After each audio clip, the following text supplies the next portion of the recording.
Em ơi, em ném cái này cho anh được không? Em làm gì ạ? Ném cái này. Ném á, anh chắc Ném không? đi, chắc chắn rồi. Em ném thật đi, nhá. ném đi. Ciao các bạn.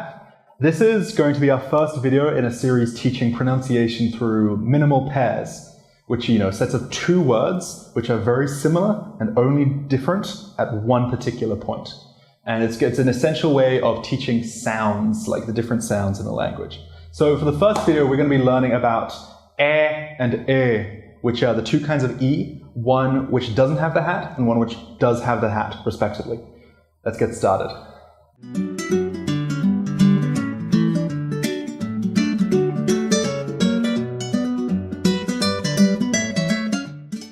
So I struggled with the difference between these two sounds for a really long time. I think part of the reason is the way it was taught to me. I think actually most learners of Vietnamese are taught this way, which is that the difference between and is mouth shape. They'll go, to say you have to stretch your mouth out really wide, like whereas to say the one with the hat, the you have to kind of close your mouth and go That's how most people are taught. And it is somewhat effective. I think if you are pronouncing it that way, people will understand you, but it's misleading, and I'm going to talk about why.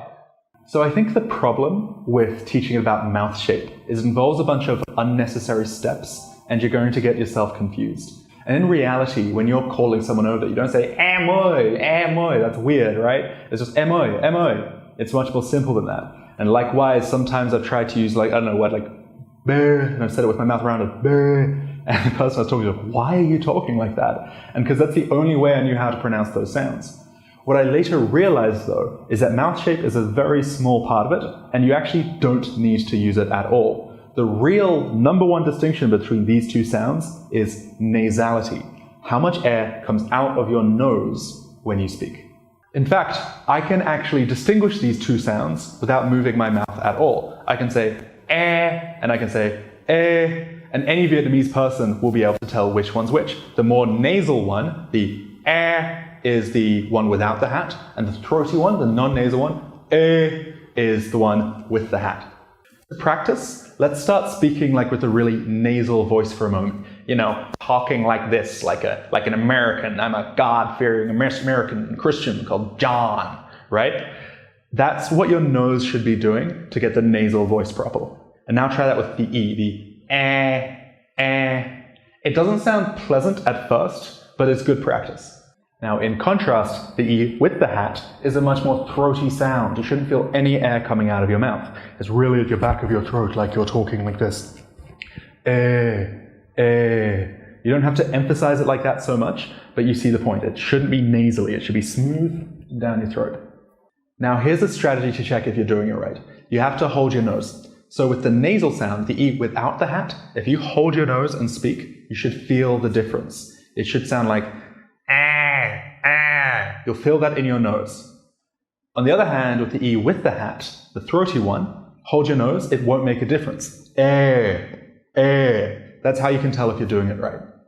So let's practice that with the two sounds. In fact, the ones we used in the intro part. We've got two words. We've got nem, which means to try or taste something. And then you've got nam, which means to throw. Can you tell the difference between the two? Nem, nam. Try it yourself a little bit.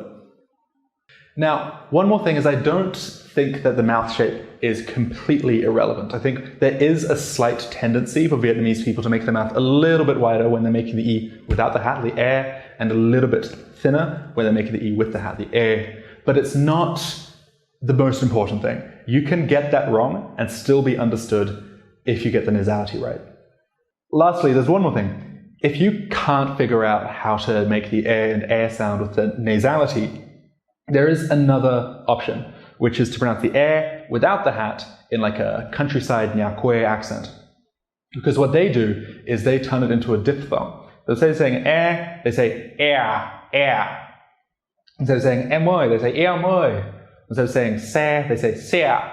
And it will work. People will understand you if you talk like that. It's guaranteed. Although you might get some weird looks if you, walk into a shop and say em ơi, món này ngon. But they'll understand you. Okay guys, I hope you guys liked the video. I hope y'all found it helpful. Remember to like, comment, and subscribe. And remember that Tieng Viet Oi also has both offline and online classes, which you should definitely sign up for because it's literally the only conceivable way you can learn Vietnamese. It can't be done otherwise, so you have to do it. Bye.